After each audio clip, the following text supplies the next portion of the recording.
What's up, everybody? Welcome to Hot Makes. We're back, baby. What's up? I'm not sure what just happened, but we're back. I don't know. Welcome. I don't know Half where the you've time been. when we We've been start the here show, like at the very, very end of the intro, I just, Yeah. wait, I should probably do something weird. And I just look around and grab whatever I can reach. Well, if you're going to do something weird, you should do something different because you're always doing something weird. So You expect too much. Hey, I don't know where everybody else been. We've been here for 5 minutes waiting for everyone to show up. So I'm glad you guys are here. Thanks for Wow. joining us. Welcome to Hot Makes. I'm Jim, Nerdy J, they call me on this show, and this is Caleb. How you doing? This is Caleb, and this is Sarah. I'm She's amped hanging up. out Hi, today. Sarah.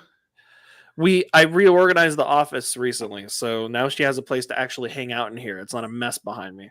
There's a reorganization going on here, guys. There's a organization going on here, guys. Hey, Andrew Rogers coming in hot. The thawing chicken fun. We are never going to live that down. The whole time we were running late too, Justin was in the chat like, "Oh, they're probably thawing the chicken." Yep, yeah. I just can't. You can't thaw the chicken because I forgot it. She forgot to thaw the chicken, so you can't cook the chicken till you thaw the chicken. It's frozen still. I mean, you can, but thank you so much, Andrew Rogers. We appreciate you. Can't wait to see you in a couple of weeks, man. Like what, 3-4 weeks, right around there. For Murph. Yeah, for Murph. Pretty sure Andrew's going to be there. I hope. Yeah. Murph. I still don't know if we're going to be able to make it or not. I'm trying to figure that part out. The Maki Mountain rep. Maki Mountain. Murph. Yeah, Murph is going to be awesome. Because it's cold up there. We're just Murph. No, it's not. It's usually way too hot and a lot of times way too moist in the building. Moist.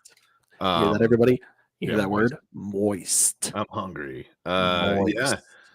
So, what you been up to, man? It's been a couple weeks. I apologize. I was not here on the last show. I'm super sorry about that. I know you ditched me. I did like an hour before the show or something too. It was like super late. All good. I had a good time. I apologize. I think you were having more fun than I was. We'll put it that way. But I can tell you what, we're here tonight. We have an amazing guest with us.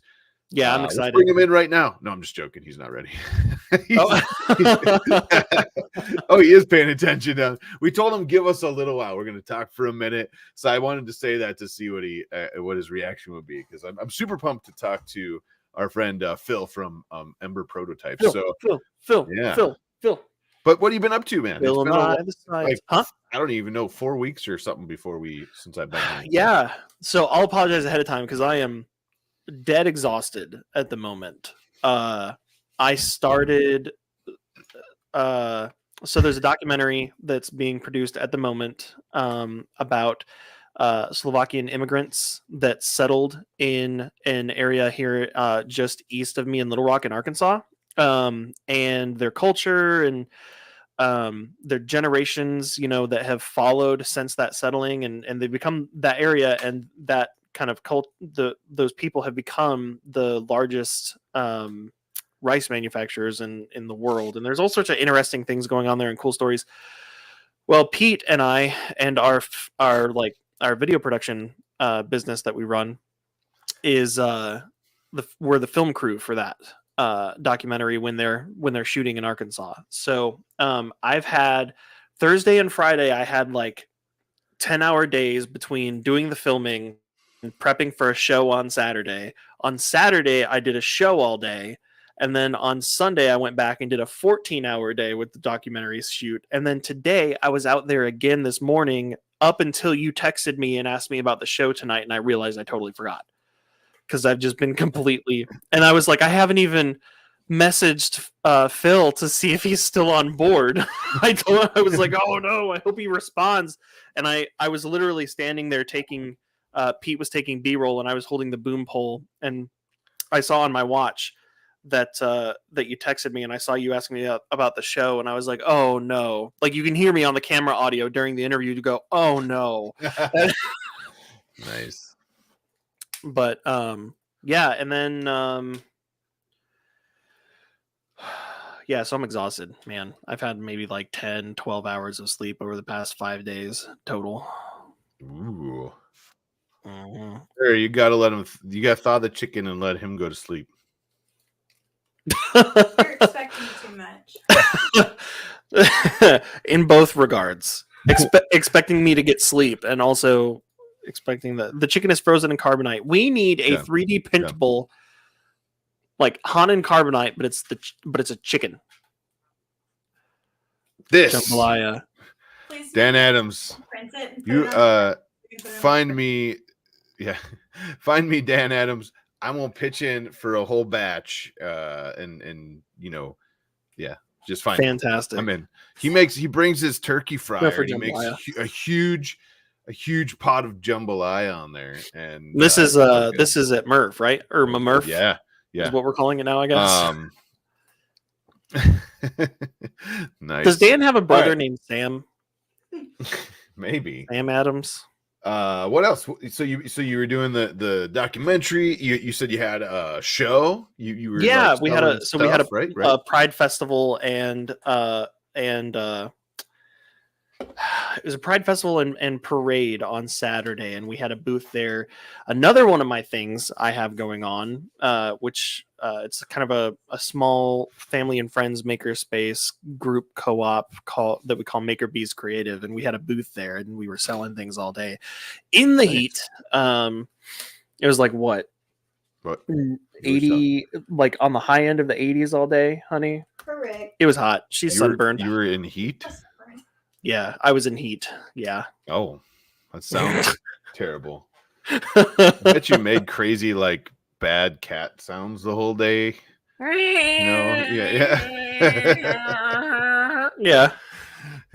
Don't you guys have a pop-up to like sit under? We have it. Yeah, we had a tent, but it's not. I mean, it's a tent. So it's one of those like trade show or like festival style tents, you know. So like when the sun is here and when the sun is here, it's just beating down on you into the tent. Well, and at some point during like the day, whatever 3D right? printed items I had left, I had to start like pulling them back as the shadow was going away, so they weren't sitting in the sun. Yeah, well, you know they make sidewalls for those that just like clip on. I know, but Amazon, for some reason, we got a notification like the day before the tent with the walls was supposed to show up saying that it was delayed. So we just had to run to the local like hiking or like camping store and grab whatever we could. Oh, gotcha. He ended up in a 4-person like pop up like a sleeping tent. So people just came into Yep. Actually, my friend pulled his pickup truck up, and it was one of those ones that like we were in the pickup bed the whole time. It was just like a pop up. Yeah, that'll draw some attention, huh? Yeah. So what else you got going? Looks like a Cybertruck tent. Yeah, that's true. That's true. So you got some cool stuff coming up, right? Yeah. So it all lines up like at the times we're doing hot makes, because like I'm gonna be gone the next hot makes up the next scheduled hot makes episode. I'm gonna be back the week. Yeah, I'm gonna be back the week after that, and then I'm gonna be gone again the following week, which is another hot makes episode. But I want to see what we can do to do something hot makes related, like a hot makes related show or something while I'm at these events. Right. I think that would be pretty cool, but I don't know. The time difference is going to be weird. We'll figure that out. But the events I'm going to are OpenSauce in 2 weeks. 1 week? 2 weeks? I can't think. My brain is fried. 2 weeks. Couple weeks, yeah. So Sam Prentice and I are working with Creality and I believe Polymaker. I believe. And Sam and I are going to go out to OpenSauce and hang out with everybody, do some cool videos and stuff. Looks like Justin's going to be at OpenSauce too. That's awesome and exciting. That's awesome. We're going to spend the weekend hanging out, doing videos. Sam and I have got a bunch of cool, funny skits and stuff that we've been planning and brainstorming and stuff. We're going to make some really fun videos while we're there. And then I come back for like a week, maybe 5 days, and then fly back out to LA to meet Sam again. Right. Sarah's sad about this one because we're going to Disney while we're there. We're going back out to LA. Sam and I are for Rapid+TCT, which some people know, some people don't. It's more of a trade show orient. If you don't know what OpenSauce is, I would love to see the sides of the rock that you've been living under. Well, it's a huge. It's actually was it last year, right? It started. It started last year. Yeah, it was. Yeah, yeah. I believe it was started by Michael Reeves and William Osmond, but it's the focus kind of was, or the thought process with it kind of was like with the YouTube engineers, it's like they're content creators, but they're also engineers. So like they don't, it doesn't really fit to have like a section for them at a Comic-Con. It doesn't really necessarily fit perfectly to have a section for them at like a maker fair, like one of the big maker fairs, even though like they can and do go to those. So they wanted to like and like VidCon, like the YouTube like Comic-Con, basically like that's just everybody who's on YouTube. So that doesn't really necessarily fit perfectly at all. So this was like a cross between all of those specifically for like the YouTube engineers. And that's OpenSauce. And there it's going to be, you know, I can't remember all of the names, but there's a lot of cool people going. I'm not a cool people not going to OpenSauce. Huh? There's loads of cool. There's a people lot of cool people going. Yeah. I am not a cool people going to OpenSauce though. I actually, from what I understand, you had the opportunity, but it was Father's Day, so yeah. So it started. It started as an opportunity, and then I won't mention the company name. Kind of did their thing. And then it was like, you know, it's Father's Day. I want to hang out with the little guy, and it's important, right? But spoiler alert, I will actually be in California during OpenSauce now, and not there. I'll actually be at Disney. Are you serious? Day, what? and on Father's Day, which is that weekend, right? So no, sorry, yeah, it is that weekend. Dang it! So you're going to Disney like a week before I'm going. Yeah. So you're not going to Disney without me. Everybody's going to Disney. We're going to take photos and send them to you.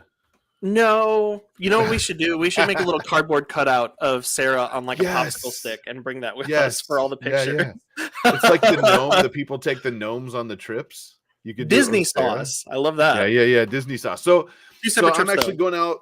It didn't work out for OpenSauce, which is it sucks because it's going to be an awesome event, right? I know. I'm super looking forward to it. It did work out to where I get to go out and hang out with a really cool company who is out there, and by doing that, I get to go to Disney on Father's Day with my family, which is amazing. Yes. I'm super pumped. Tristan's 4. He's gonna love Disney. Oh, he's gonna love it. Especially like he's not huge into the Disney stuff, right? But he loves the as droids. we saw at Earth or 3D Printopia last year, he's crazy about the droids and the Star Wars stuff. So you have to take some videos of him freaking out about the droids because that sounds adorable. It's gonna be awesome. We're super pumped to go check that out. And then while I'm out there, I get to hang out with a company. And what's the company? Are you allowed to say? I'm not sure if I can say it or not. I should ask them. We'll put it this way. I get the privilege of going out and touring the Vision Miner, the Vision Miner home base, and it's going to be so much fun. That's awesome. So yeah, and it just happened to work out right over Father's Day weekend, and I'm going to make some content, so stay tuned. Cool stuff's coming that way for the Edutech channel, and man, it stinks. I'm just super pumped that you're going and you're going to be out there. Yeah, you're like opposite of right? me. And we don't get to hang out. I will be there in another city that's just like far away from you guys. I know, totally. It's so funny. We'll be in the same state, like far away, but it's going to be so much fun. I'm super pumped to go. Okay. Is that why you were saying we got to talk about the hot makes? Because yes, but I have an idea with that. We'll talk about after that because maybe, maybe we can we can work something out. I don't know what just happened. The dog just ripped ass. Are you talking about talking, Sarah? and all I hear is. It's like the classic. So that's awesome. So that's gonna smell so bad. I don't want to take up too much time because I want to bring in Phil. But and then I'll be there. I'll be hanging out. Oh, go ahead. Oh, I explained OpenSauce, and then quick explanation of Rapid+TCT. Rapid is also 3D printing and additive manufacturing and just manufacturing industry in general, but it's more like a trade show. It's more big businesses and stuff. Yeah. So one is like fun YouTube engineers, one is like fun engineers, I guess. I mean, everybody's an engineer. I don't know. Yeah. I'm waiting for the trade show with like train engineers, like locomotive engineers. Yeah. Train engineers. Stop it. Stop. Toot toot. Like Phil said in the chat when we need to just bring him in. He said TCT is for companies with money. Yes, this is true. This is true. That is 100% true. What else? I got that. We got Murph. Murph is coming up the weekend of the 22nd ish, I think. That's between OpenSauce and Rapid. Yeah. Yeah. So I'm definitely not going to make it to Murph. Then. It is the 22nd, 23rd, and it's going to be super pumped. We got confirmation this year that if you're bringing a Death Racer, they have a building for us. A separate building to play in this year. A whole building? That's just for Death Racers? I don't know. We poked a little bit. We poked them on Sunday a little bit.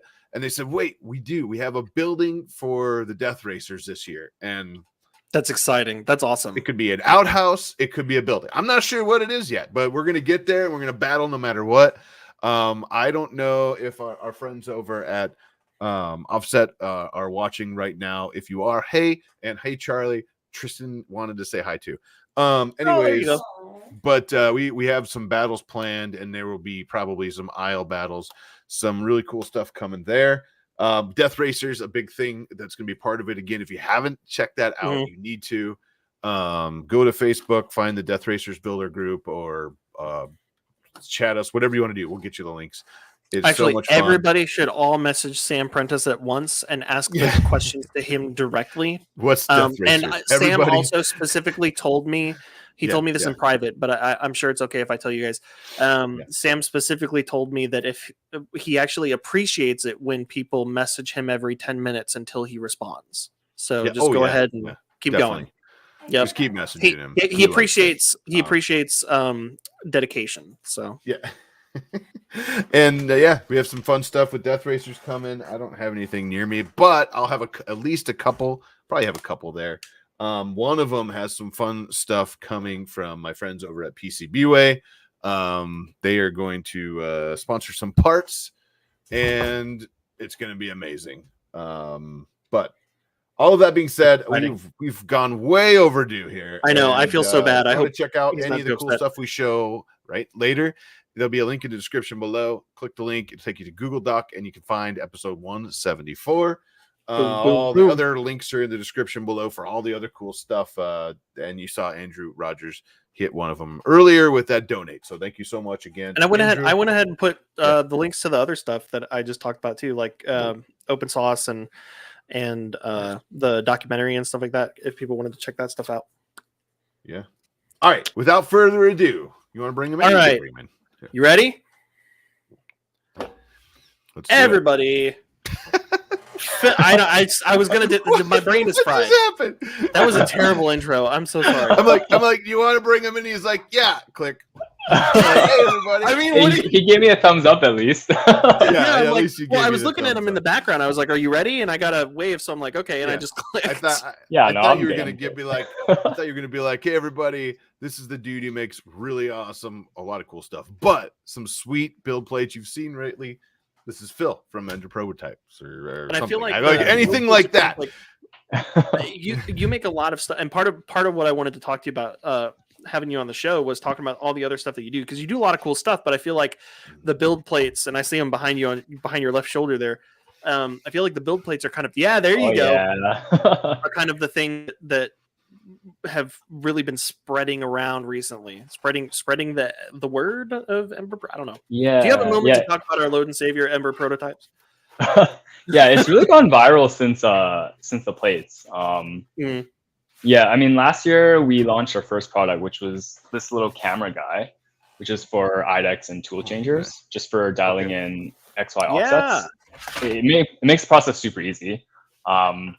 and that has grown pretty slowly and steadily over the past year. But yeah, the plates kind of just blew up. I really wasn't expecting it, and actually, it was a total accidental product as well. So The plates.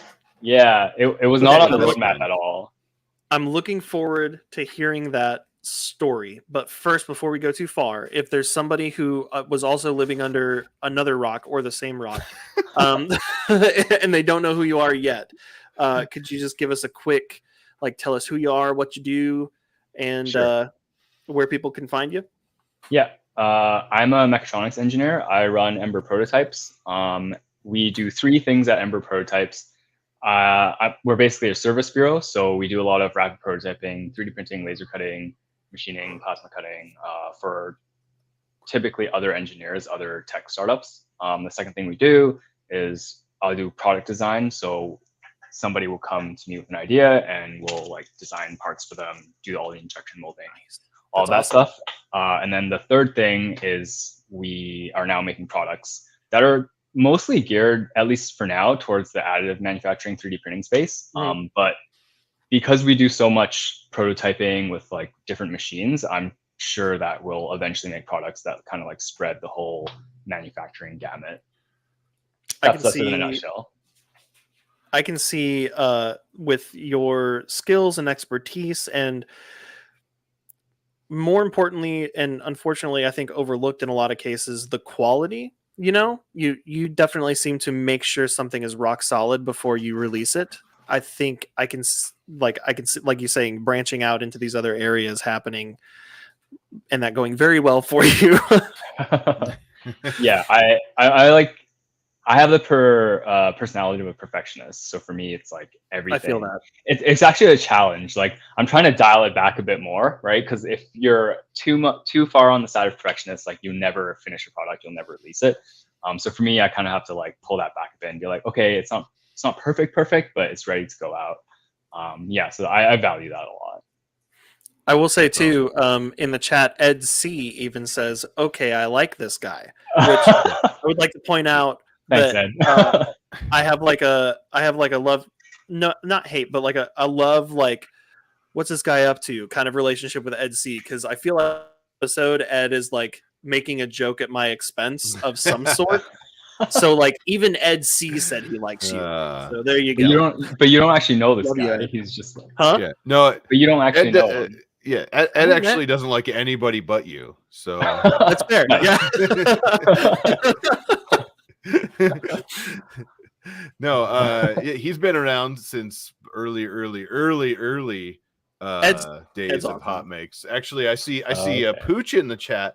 He's been around since like Pooch days of Hot Makes. A wild Pooch appears. Yeah. You say his name 3 times and he pops out. There we go. There's our quota for this episode. Ed, you're awesome. And definitely, if you have any questions, feel free, like Pooch just did, to answer him. We're going to star him and we're going to come back to him in a few minutes. Yes. But let's circle back. How, like, you do all these amazing things. I've been looking at your Instagram, your website. Like, you got some really cool stuff. But I want to like kind of bring it back to the plate, right? Like, how did that? You said it was you fell into it kind of. How did that happen? Yeah.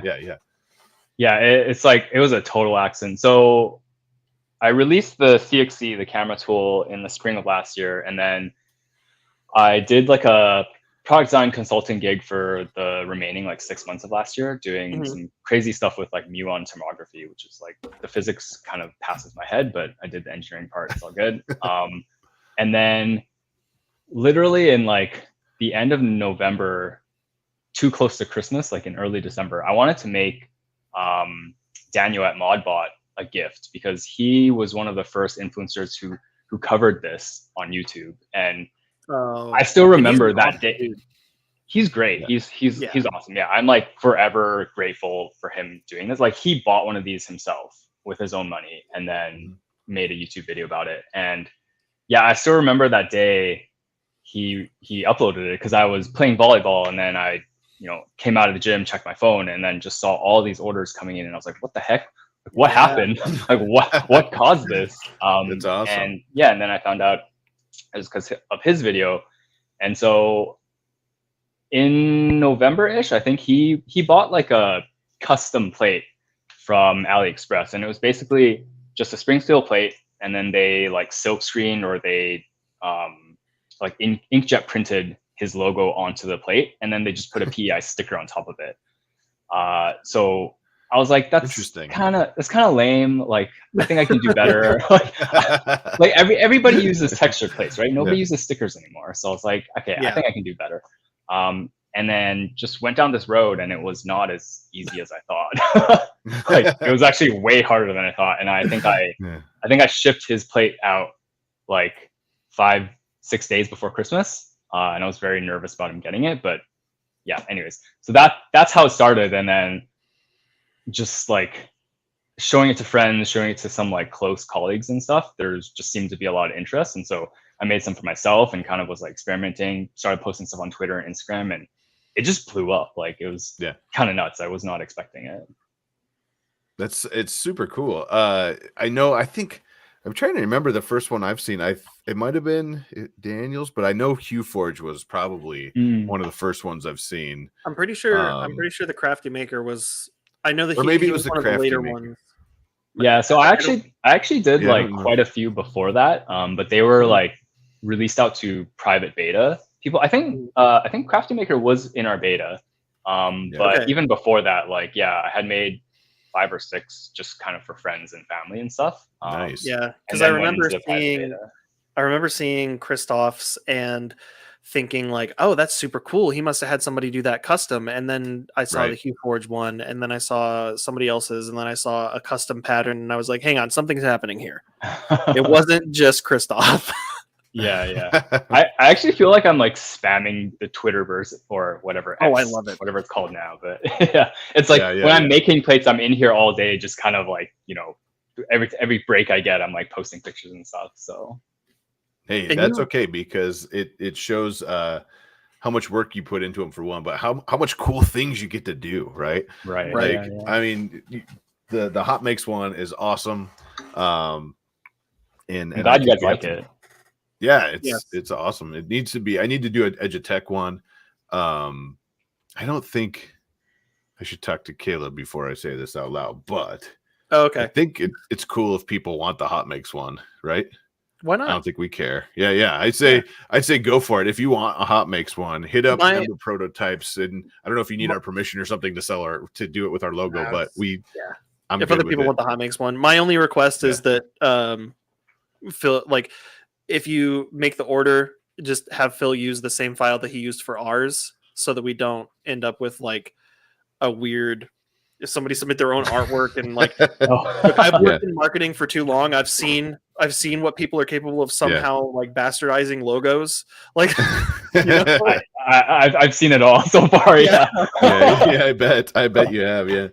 You're like, I would love to see a couple more Hot Makes plates. And the only requirement is if you do, you have to tag us so we can show it in Hot Makes.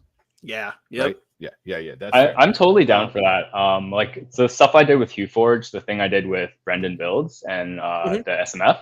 So I'm happy to do collaboration plates. And how it's worked so far is like the creators will get like a 10% cut of the sales, but I'll do like orders will just come in to my website, and then I'll donate or I'll give that percentage to the creator. But everything is like handled on my end. That's awesome. And I mean, we'll talk about that offline. We can talk about it more. I'm personally not super worried about that part. Nah, I'm not worried about that at all. I think I think if anyone out there wants to do it, just do it. And man, you put time and hard work into this. We appreciate it. Exactly. And if we ever see an event, find us a cold beverage or something. I was really hoping. I was really hoping, especially since it's further north, to run into you at the Rocky Mountain Festival. Yeah, I really want to go.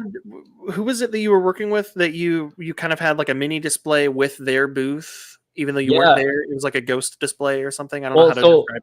Yeah. Surprisingly, a lot of people offered to kind of help and show our plates. So Chris at KB3D had a bunch of our plates. Steve at HueForge had a bunch of plates on his display as well. Probably easy to miss though, because there was like all these HueForge prints. And then Austin Zombie Hedgehog also Yeah. brought some. Who's I think there were like a Zombie couple of other smaller makers as well. Sorry. Oh no, We have a running joke Yeah. where we pretend we don't know who he is. So. Yeah. Oh. Who's Zombie Hedgehog again? Yeah. Sorry, I was just Hey, checking. you're My here phone too. was blowing up. What I up, don't know if you Steve? heard it. It threw me Yeah. off. It's Yeah, everywhere. the weather alert. Yeah. It threw me We're- off. 'cause there's- We're in the middle of a thunderstorm right now too. We are So- too. There's Oh. warnings all around me, and it keeps hitting my phone, and I'm like, oh, I wonder if our power's gonna go out.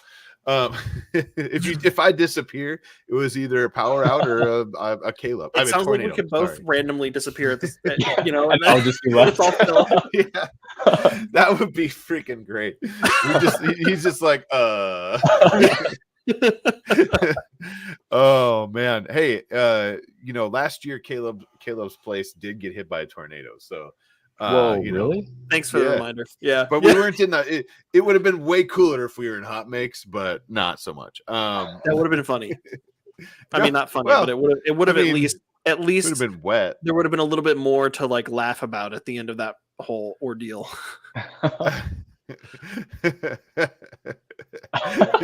Pick up a I like this Ed guy as well. yeah. I don't know if you saw that, honey, but he said if we sell enough hot mix plates, we can make enough to pick up a personality for Caleb or a chicken defroster. Oh, geez. So one time, I don't know, Phil, if you know this, but one time, what happened was they had some frozen chicken, and it was frozen still, so she couldn't make dinner, so she had to go to the store, right, to get Right. not frozen chicken. Well, she Yeah. didn't. She didn't realize we were still live. Yeah.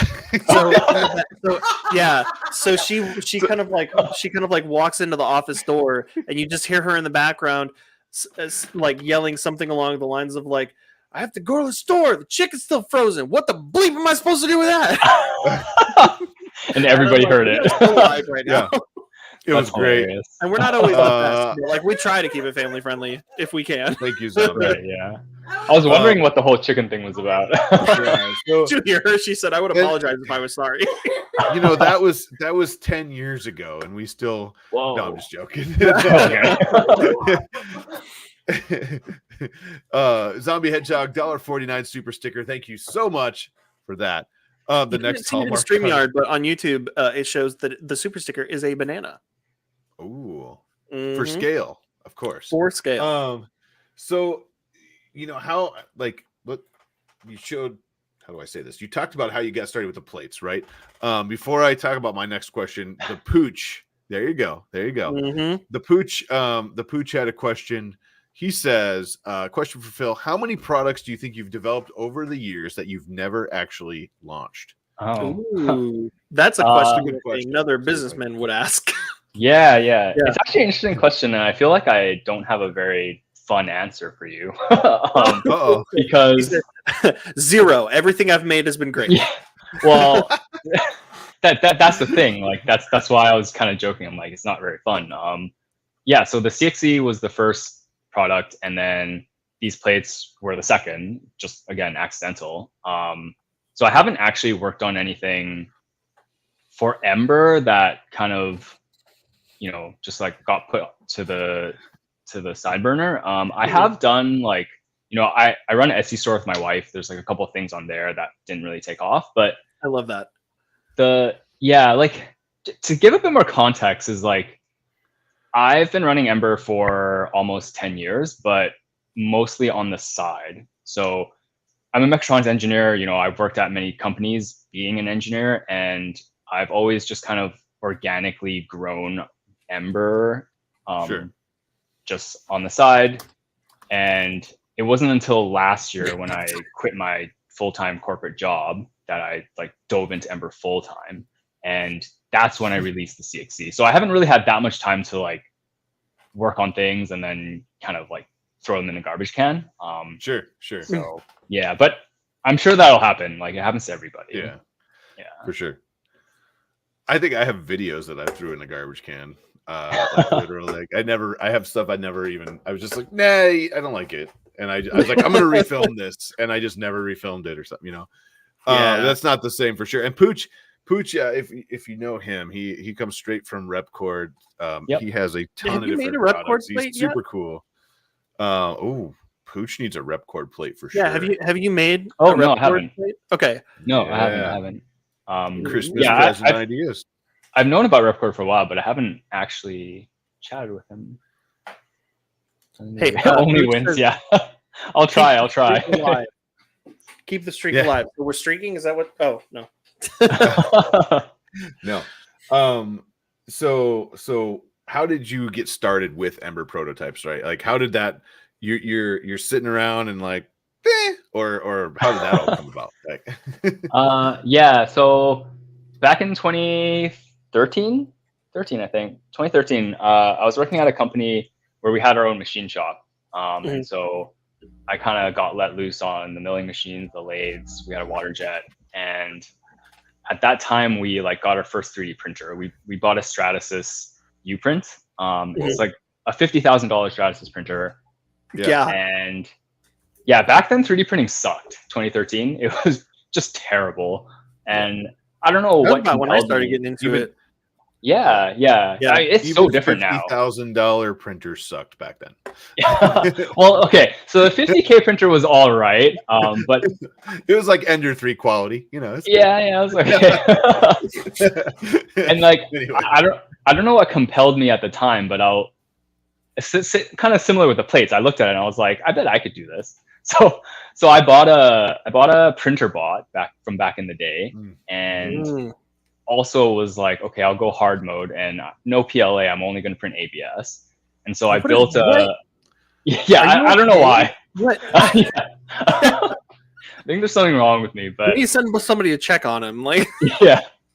So I built an enclosure and then just started like spending hours and hours tweaking settings, you know, finding the right cooling fan percentage, blah, blah, blah, all that stuff. And eventually was printing parts out that kind of looked similar quality to the Stratasys machine. And I was just blown away. I'm like, how is this possible, right? Like we paid 50 grand for this machine. Right. Yep. And I have this little like benchy in my hand on this like $600 doodad. And back then there was a service called 3D Hubs where anybody with like, like some people might remember it. It's turned into Hubs now, and like wasn't it kind of? It was kind of the like Shapeways kind of. Yeah, so it was like it's like Shapeways, but your vendors are basically any person with a 3D printer. Like literally anybody with a 3D printer could list their service up on 3D Hubs, and then you could like people can print things. I think they're still active, aren't they? They changed their business model a lot. Yeah, so they still exist. They're called Hubs. They got bought by Proto Labs, which is like a big manufacturing company in the US. Yeah. And now they have like a private distributed network of suppliers, but their bar for like becoming a supplier now is very high. Yeah, you have to fill out an application. I remember looking into this a little while ago. Yeah. So 3D Hubs, because everybody has a Ender 3 sitting in their office, you know, like. Yeah, but it was really cool because it was like so community oriented back then, right? It's like literally you could just walk over to some guy's garage and that's where you got your parts from. So anyway, so I listed my service there, and then with all the income I made from that, I just bought a new machine and then just like literally kept doing that over and over again. That's cool. Yeah, and smart too. Yeah, I highly recommend like starting a business organically is like the best way to do it. And so just did that for several years. Was lucky enough that all the places I worked at were supportive of me, like kind of doing this on the side as well. Sure. And then like I said earlier, it wasn't until last year that I like quit my job fully. So I had been scaling down over time. I had gone from like 5 days to 4 days to 3 days to 2, and then I just left. Oh, nice. So, yeah. So that's kind of how Ember started. And through those years, I was doing a lot of like consulting and product design along with the 3D printing as well. Sweet. Yeah. I love what stuck out me. One thing that stuck out to me specifically that you just said was growing a business organically. Because like I feel like one of the biggest questions and then most common answers to that question that people have had especially over the last like 8 years of the 3D printing world, is people wanting to buy a 3D printer because they want to make money off of it, and other people responding with, don't buy a 3D printer with the intention of making money off of it. Yeah. And like what you're talking about growing organically, it's like your intention wasn't necessarily to do this or to make a living off of doing these things and those things, and having it's like halving. Jeez, I'm so tired. Halving. Yeah. Having to purchase an additional 3D printer because you can't keep up with things is like, that's that organic growth that you're talking about, right? For sure. Versus buying 5 of them thinking you'll make money off of them and then they just sit there. Yeah, I mean, I feel like the traditional way or like concept of making a business is like, you have this idea, you borrow all this money, you buy all this capital, and then you just like moonshot hope that it like becomes a thing, right? For me, doing it slowly, I think not only lowered the amount of risk that was required for my business, but also the slowness really helped me like figure out exactly what I'm good at, what works, what doesn't, and then That's cool. Gave me like a really good understanding of like the space that I'm in. So for example, like the products that I have released and will release in the future, I have a really good understanding of like why they're useful, because I run a service bureau, right? And like I've had all these problems, I've solved these problems for myself, and now I'm turning them into products. And now I'm like starting to become more active in the community and stuff. And so doing it slowly, I think, is just like always like good. Yep. Well, and that also I'm guessing works hand in hand with the comment that I made earlier too, where it's like you're doing more quality over quantity. Like when you release something, it's rock solid from the get-go. Yeah. Because you're taking your time with it. Right. Yeah. Well, Yeah. not only that, is you have time to make mistakes and learn how to fix them going, and not have like 2,000 orders or 100 orders a day sitting on your plate while you're like, what do I do with this mistake? Right. Yeah. You can have time to grow through that and learn. And that's important for someone to go through, because I mean, it's just, there you go. It's just like, I'm going to turn that into a shirt, and it's going to mean 2 things. The second one you're not going to like. Hey, we can turn it into a plate. How about that? Yeah, there you go. There you go.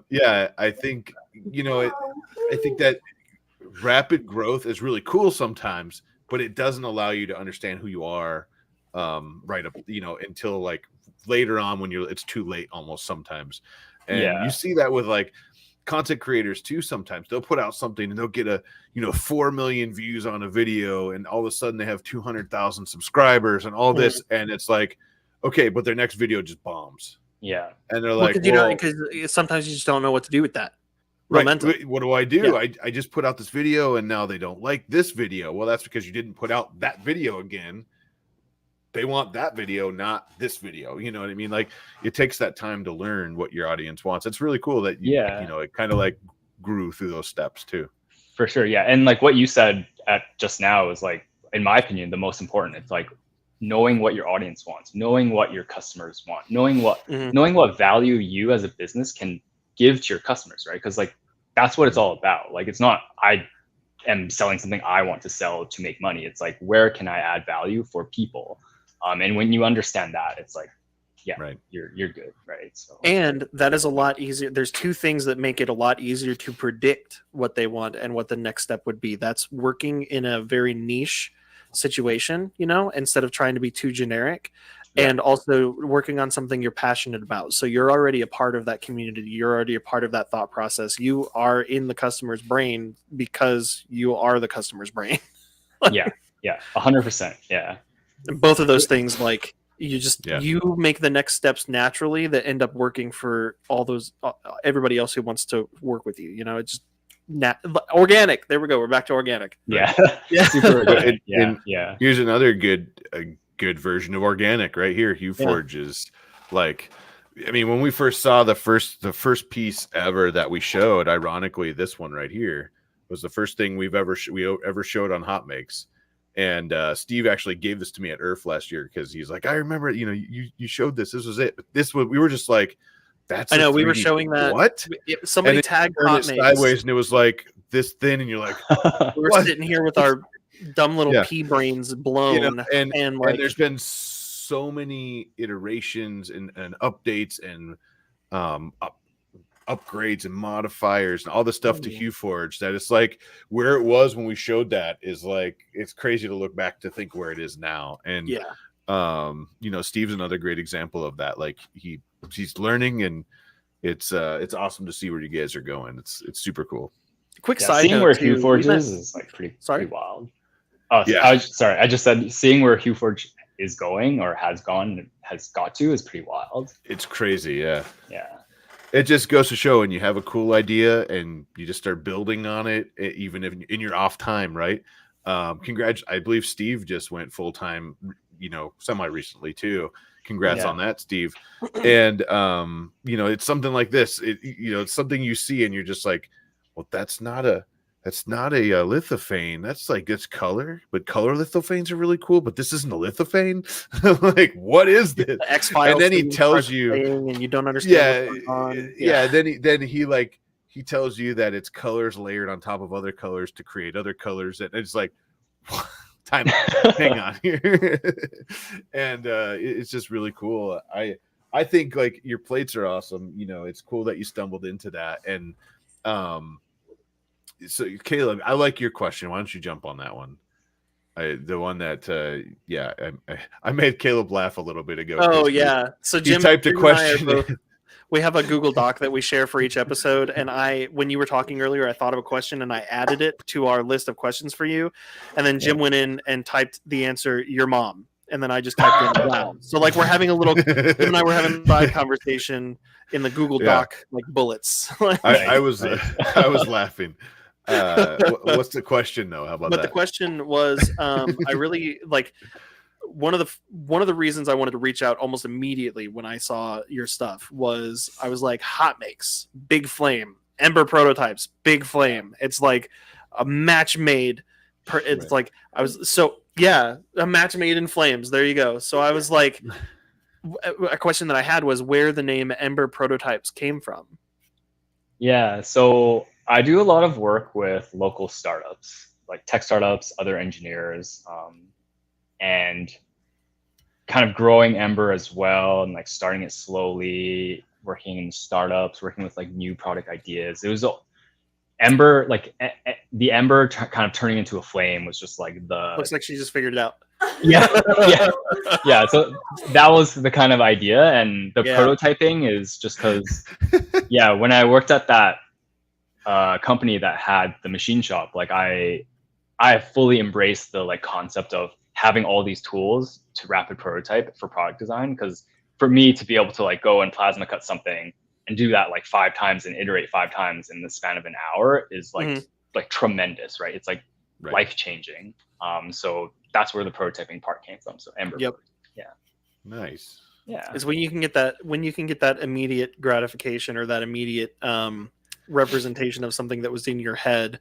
Yeah. And then you can make changes and then see an immediate change and then make changes and see like when you're less limited. I mean, we're never going to be able to do things fast enough like to match what we're thinking, but like when you're less limited by the amount of time and process it takes to bring our ideas to life, like that's when the creativity just starts exploding exponentially. Yeah, for sure. And like traditional manufacturing is still very slow.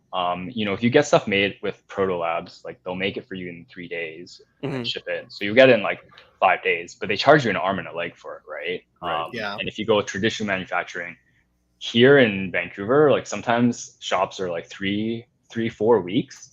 So for me, if you imagine that, it's like I have to pay this person to CNC this part and I'll get it in 4 weeks. So I have to wait 4 weeks to test my concept and idea, and then maybe I can prototype again. But if I have the capabilities in-house, like I can do that in a day, I can iterate tomorrow. And the final product that the customer gets will 100% be better than if I had done it the other way. Yep. Yeah. And you know, with a lot of things with the machines behind you, I mean, as machines in the last couple years have really gotten fast. It's so fast now to 3D print, and you can do several prototypes a day now depending on the size and all that stuff, right? Whereas back in your Stratasys $50,000 Stratasys days, Oh my God, that machine's part would so have taken slow. days. Yeah, I mean, like Yeah. you're looking at like, hey, I printed this size of this can here, and that took me 2 days or something, right? Yep. Yeah. But now we can pop out prints that size in 2 hours, and then you're like, oh, this doesn't quite fit. Let's try it again. It's interesting because my wife does miniatures, like Oh, cool. 1/24th or 1/12th, and she started to do some 1/24th scale stuff, which is even smaller. And it's cool to see how fast she can go through the iterations, right? Okay, this lid doesn't fit, let's do it again. It takes longer to run the Bamboo Lab printers through the sequence before the print than the print actually takes, right? Right. Yeah. Because They're so small, right?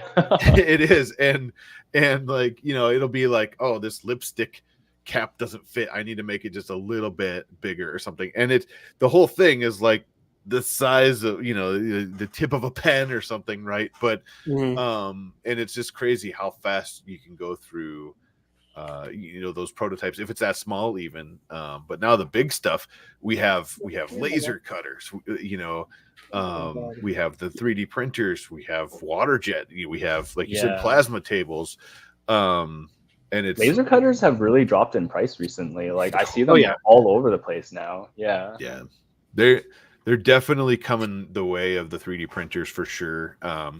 Even the diode laser printer, or some of the diode lasers, like engravers, cutters now. Heck, I'm working with a Creality Falcon 2 Pro 60 watt right now that a video is going to be coming out soon on. 60 freaking watts, because of all of the diodes together that focus down, like into one beam, is insane. All right. It's like literal laser beams. Like, also, like it's you can change on the diode itself. There's a button to go from 22, 40 to 60 watts, and it just turns off and on the lasers inside, really, and it's super crazy. But you can cut thick stuff with a 60 watt really tight diode beam. You know what I mean? So, and to kind of like on your point of like things like lasers kind of going the way of 3D printing too, I've started to notice, I don't have any specific examples, but I have started to notice recently that some of the advertising for both CO2 and diode lasers have been boasting their speeds more and more as well. So like it seems like we're going to start moving towards like the bambooification lasers, like, hey, our laser can cut something in this fast, right? Yeah. Oh yeah. That's one of the things with this, like that Falcon 2 Pro 60 watt. There's so much to say right there. But they have other Falcon 2 Pros, but this one is a 60 watt, so it's new. But the thing is, like the just wait until they come out with the S and the S Plus and the oh geez, I know, right? It's gonna be like every 4 months. But like the higher power laser, it's just like a CO2, right?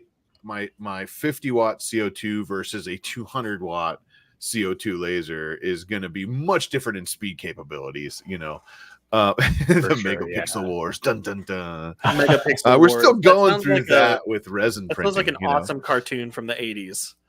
Yeah. This is serious right here, because you can say, I could say a printer is 1,000 millimeters a second, but it's never going to hit that on a standard build size. So, it's just that marketing speak, right? Like, of course. Well, and kind of like the I mean, there's a lot of discussion too about the bamboo, like the bamboo printers. Like there's speed and then there's quality. You can print a 17-minute benchy and it's going to be decent quality, but that's also with a very custom profile. Like if you have a larger flat part, or like a prototype for an engineering part that you actually need it to be more like you need it to look good, you need the quality to be there, and you also need the dimensions to be accurate, like you're probably going to slow the speeds down a little bit from where they were marketing at. You're not going to use like whatever it's called, ludicrous mode or something. Yeah, like I've turned that used on the once. ludicrous mode a few times, like in a crunch leading up to like an event that I'm going to, and I'm like, I guess this can sell. Like, it's always really sketchy. Yeah. Yeah. Well, it's fun to watch. I mean, that's But honestly, Chris was saying, Chris is definitely reigning up here. Yeah. Yeah, go ahead. Oh yeah, I was just gonna say, honestly, before I got the Bamboo and before this whole like speed wars has kind of started, I always thought that FDM printers needed to go like 10 times faster, right? Like an order of magnitude. Because most people, when they print large parts, they print them overnight. It doesn't really matter. Right. Yeah. But having this like 3 to 4x speed increase has been like transformational. It does really make a big difference. And it's cool to see it kind of like pushing the industry further and further. Sure. Yeah. It was actually the first printer the first thing I kickstarted. And I was like, I don't know who these guys are, but whatever. Like, seems legit. Yeah. But I'm lucky it worked out. Yeah. I have. And supporting Kickstarters is always kind of scary. You never know. It is. And you never know. I have 2 of them I've been burned on. You know, I always say like throw money in the wind, and that's your Kickstarter. And it's so funny because if you go to the Kickstarters, one of them was like a $50, $60 keyboard that I was like, ooh, this would be a sweet keyboard, right? But they just took your money and they took our money and ran. And there was like mine was a couple hundred of us that ordered it or something. And then now there's all these people like commenting still, we want our money back. Yeah. Listen, dude, that was 2 years ago. It's gone. You're not getting it back. And they're like, well, Kickstarter says in their terms that they have to pay us back if they don't deliver. I'm like, no, they don't. You want to know why? Because they don't care. You know, they took our money and ran, just like Seedmaker did with their crappy resin printer, and more recently. I remember the video we were working on for that. Yeah, I took it down long ago because when they shut down. But more recently, a video I never released because I was having issues and they didn't want me to release it. And I was like, well, I'm going to release it. I'm glad I didn't release it. I ended up like waiting because it was a humongous resin printer, and had some really cool things. And there was a couple people out there that got them. And then they just took everybody's money and ran. They never showed back up. And this was the end of last year, early this year. So and, what makes that weird though is that like they still created and sent you the thing. Like they still developed the cool features that you're talking about. The people who designed the actual laser part, because it was it was a scanning laser. It wasn't like an LCD screen or anything like that. Told once some people dug into it, I'm not going to name who dug into it further. But once we dug into it further, we found out they ordered 4 or 6, right around. I think it was 4 though. And they never placed an order ever again. And they didn't have any contracts to place orders or anything like that. So we determined that they probably make 4 of these. They probably made 4. They sent them out to people to get money in Kickstarter and get their videos and all this stuff. Yeah, and now they had to produce the machine. It had to work, and it had some cool features. But at the same time, it's not like they just did all the advertising, used 3D renders, and then took everybody's money and ran. Like even if they only make 4, they still made the thing. Why not just keep that going? It exists in physical space. Why? It was run. But yeah, they definitely just disappeared. And the company that promoted the Kickstarter and all that stuff, never heard from them again. Like no one's heard from them, and it is what it is. But like you said with Bamboo, a lot of people were like, "Ooh, we're gonna back this and we're gonna try it," right? And I've said this before. I think Bamboo came along right at the perfect time where everybody, all of us old school Ender 3 people, were ready to be done doing that and have something faster and reliable going forward that we would pay more for now, because maybe we had 5 Ender 3s or something, or many other printers at that point, but we were ready to go forward to the next thing. and it just like hit us right there, right? I think Neo, all my my Bamboo Lab printers are named after Matrix characters. So I think Neo is the one, right? So I think it's serial number 6.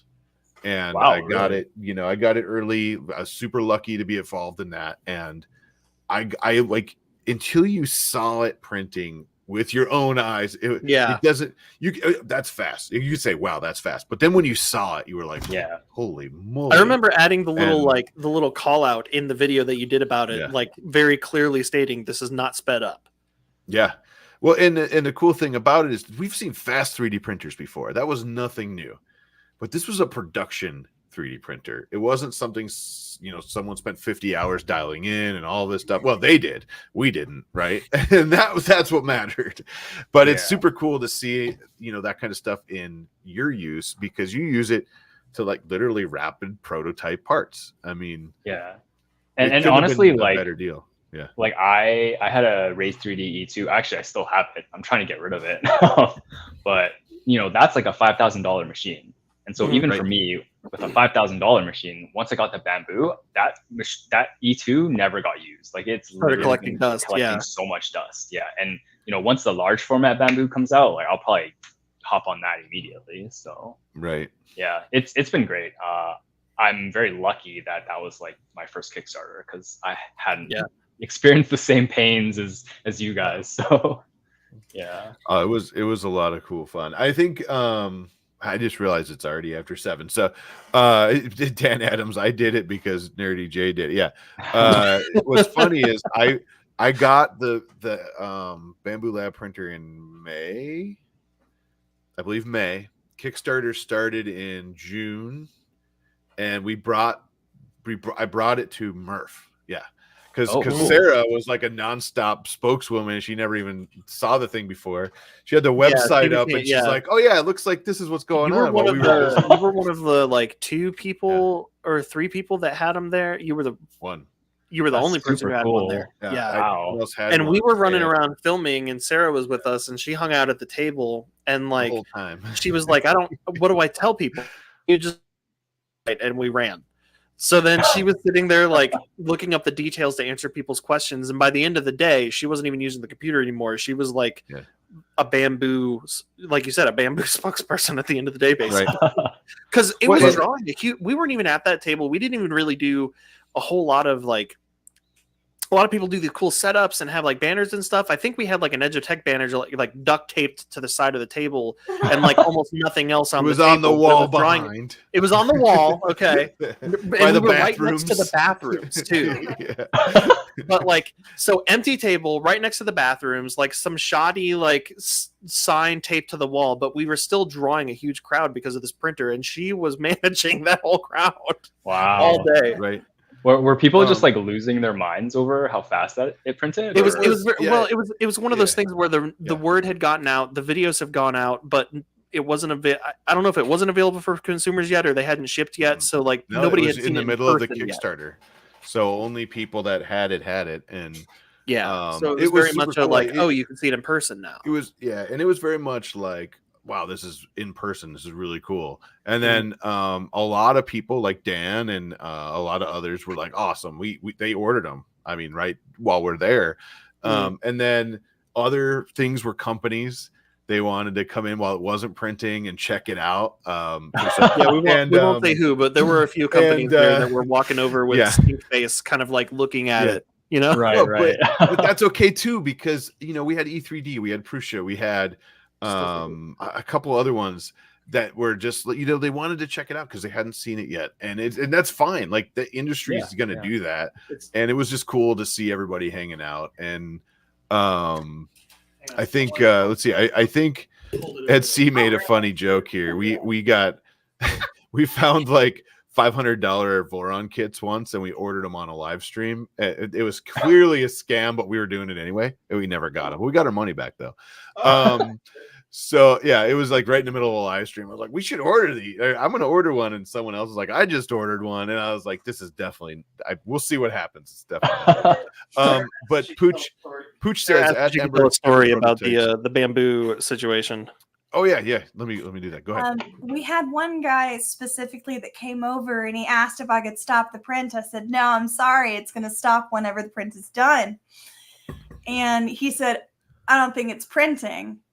And I just said, give it a second. And it did add height, and then it was done.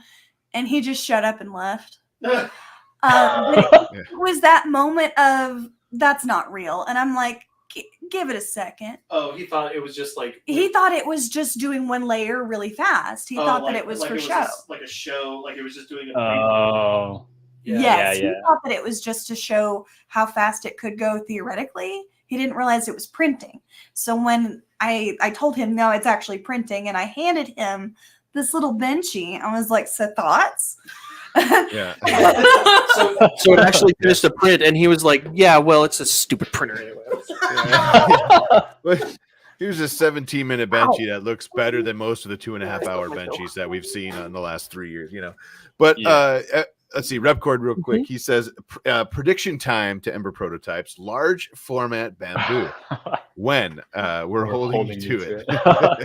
I have no idea. Remember when the A1 Mini was coming out and they were doing like we're going to announce a new printer. It's going to be amazing. And everybody was like, oh, we're finally getting a large format. And then we got a 7x7 build plate. The exact opposite. Yeah, everybody was like scrubbing the internet, trying to find like pictures and like brightening pictures and all that stuff. Yeah. I think that haven't they publicly committed to sometime in 2024? I think they did. That's what they said. Yeah. So I'm guessing Jim probably can't comment on anything, but I think I remember seeing something where they were like, they weren't saying exactly what it was going to be or when it was going to come out, but they were like, I remember seeing something where they were like, yes, we are going to do this at some point. I think the comment was something like, you'll see a flagship in 2024. It was in one of their blogs, which are super. If you want to hear anything about them, go read those. It'll be the X1 Carbon S Plus. Yeah, I guess the flagship Yeah. doesn't necessarily mean a bigger printer, I guess, right? Yeah, and that's true. Right. And you know what though, like bigger doesn't necessarily mean not commercial. It also doesn't necessarily mean better. So like, yeah, they could go bigger, but bigger is not cheaper than an X1 Carbon, right? Yeah. So think about that. You know, I mean, like, where are they going to go? I have no idea. Like, they've not told me anything. If I asked, they probably wouldn't, because they don't usually until something's ready. But I can tell you that, you know, from experience, they have dove head first. Like, they're super deep with the community, with people printing on their printers. Yeah. What's the next step? Commercial or consumer cheap printer? We have the consumer cheap printers. X2 Carbon electric boom. I don't know this. I'm just throwing it out there. Like, it's just something I thought about.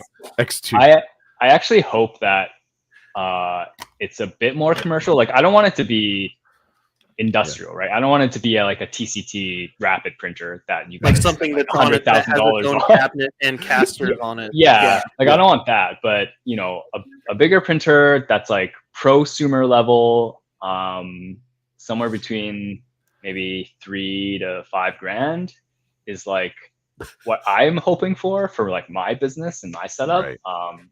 But yeah, I don't know. We'll see. Hopefully it's sometime like late fall of this year. That's what I'm banking on, but I don't know. Ooh, Steve just brought up a good point. I wonder if something like that's going to happen, announcing something at Rapid. Ooh. That would be cool. Or around it. Yeah. Right.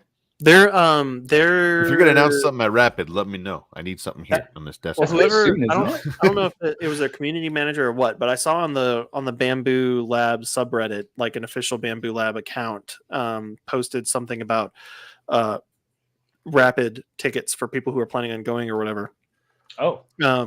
So I know that they're going, and I know that they're wanting to like interact with people, and I know that like we're going to be stopping by obviously and talking to them at some point. It's pretty so maybe amazing. I'll poke and prod a little bit. Just keep poking them. I was gonna say it's pretty amazing the amount of exposure the Bamboo, like the X1, the P1 printers have had across like consumer, but also businesses, industrial, right? Like I know so many engineering companies partly because I like recommended it to them here in Vancouver, but so many people like have X1s now, right? Like they have like 10 X1s, 20 X1s. I see people on the Facebook group all the time showing off their like crazy print farms with like 30 printers. It's nuts. Like it's really cool, but it's crazy. I'm just noticing like that you said, Pooch and Steve are making bets against each other in the chat right now. What's the bet? Let me in on it. Yeah. Steve said that they should announce, or that he suspects they might announce it at Rapid, and then Pooch was like, I bet you they don't. $20. Ooh, and then Steve said, sure, it's a fun lottery ticket. Yeah. It's gonna be a large tool changer. When is Rapid? Just joking. What? When is Rapid? The end of June. Yeah. Oh, okay. That's too early. That's too early. Yeah. I think you're right. But hey, you never know. I think you never know what's going to happen. But I can tell you this: we have a lot of hot makes to get through, so we probably should check those out. Oh, good job. Check those out. Job. Nice transition. Yeah. Wait, I have a button for that. And that's a segue wrong button. to our sponsor. Oh, wait, never mind. There we go. Yeah. Everybody's like, let us know in the chat what you think it'll be. I have no idea. I think it's going to be a mini. No, a mini. They already did that. It's a phone charger. I know, right? I have one. That would be so funny if they did that. Can you imagine people's reactions? Everybody would lose their mind. Oh, no, I like saw their reactions when they came out with the mini the first time. Yeah. Oh man! All right, the AMS Extra Light. Yeah, the AMS Extra Small. It holds one spool.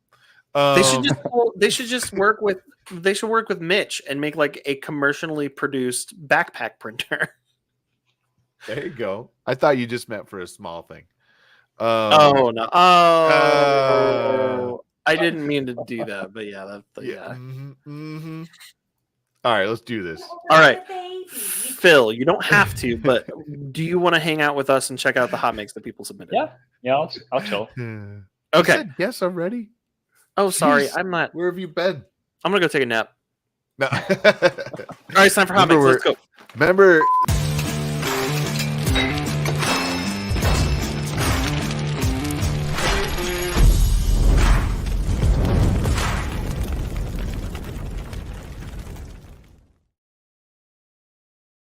Dude, I'm so sorry. I'm so sorry.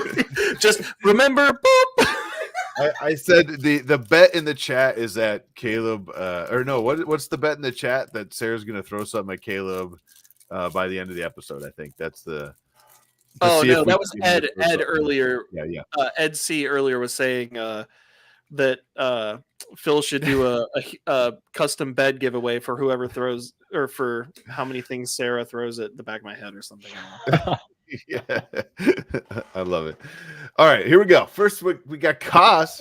Had to bring this guy out, modeled by Big Bricks on Maker World. I love this model. We've talked about this a few times. Oh, as a matter of fact, there's. Oh yeah. I made a couple myself. They're right behind me here. Will it focus? But wait, there's more. Focus. There's one right next to me. But there's nothing in there. There's a couple of them in there. He zoomed into an empty case. What are you doing? Now I'm zooming into your butt. She's done the chicken right in front of what I was trying to point at. Oh, jeez. Yeah. Well, I made an RTK. Caleb. Well, Caleb, you said you didn't have a chicken dethaler. I think we just saw it.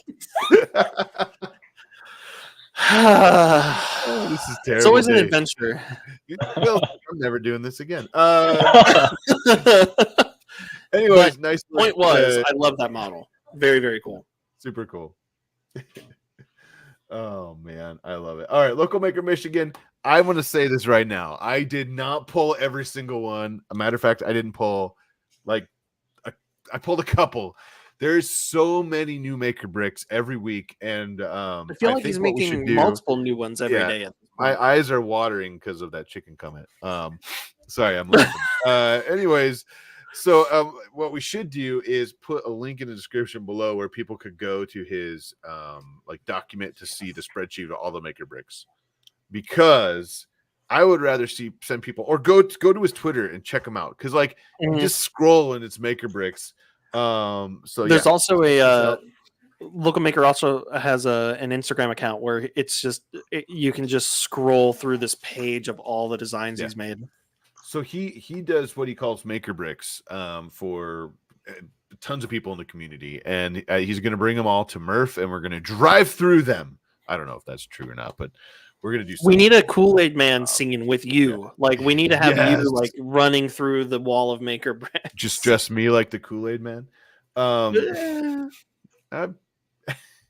Nice work, Local Maker Michigan. Next Tech Jeeper going to Murph 2024. Do you stream on Maker Deck? Let me know. Like make an awesome metal card. Boom. Yeah. I love that. Yeah. Heck yeah. So Tech Jeeper is gonna hook you up with a metal card to proudly display at your table. I love it. Do it.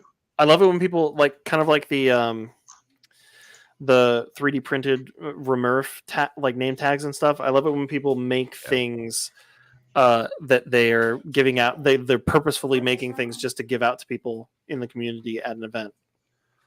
Yes. And yes, Ed. No. All right, next. Planetary dice auger. Oh, I love this. And it works. Yeah, here. At first, so I didn't see the video. The first thing I saw was the static picture of it printed like on its side on the bed, and it looked like some sort of like feed bin, like an agricultural like feed bin at first to me. That is so cool. So you know, we have Phil here. Talk about prototyping this. I mean, like, you know. Yeah. 3D Printing World comes out with it's pretty cool. The most solid designs. Some of the most solid designs. That's super cool. Gotta love it. Oh, here you go. Like this. That's what I was saying. It looks kind of like a feed bin at first. A grain bin. Yeah. The gears were like printed in place. That's cool. Yeah, the whole thing. Yeah, his whole thing. Oh, the auger too. Yeah. Like the screw thing on the inside. Whoa. Yeah. Wow, that's cool. I'm pretty sure because his whole thing is like he hates supports, so he tries to design supports out of everything he does. That's pretty cool. Mm-hmm. Well, it has to be if it's all connected. Yeah, but I don't see it in here. Mm-hmm. He's probably here. We could ask him. But yeah, there's a big gap there too, though. So like that is between true. I bet you. Yeah. It could just be that the auger's like turned into a position you can't see. That's what that's what I'm thinking. Because it's I don't know what the engineering term is for it, but there's a large gap between the grain, like panels. The grain like is the pitch between pitch, yeah. What'd you call me? Cool. Excuse me? The grain's in the way. You can't see it. Your corn, you know. Next. It's cone. Silver Bear. Am I wearing this correctly? Liz, let him know. You're in the chat. Let him know if he's wearing this correctly. I love this. This is the Pez Dispenser headband by Fix 'em Dude. This was recently, well, after the Rocky Mountain Rep Rap Festival. Zach, if you ever check out Zach's channel, he wore one of these, and I think he's like, God. I don't know if this is, and then she released it. So, you know, I love it. Why not? I love that when he puts it on his forehead, it looks a little bit more like the Statue of Liberty. You know. You know what he should have done just to really push people's buttons? One Star Trek one in the middle or something like. Fantastic. Yeah, so good. There you go. I love that.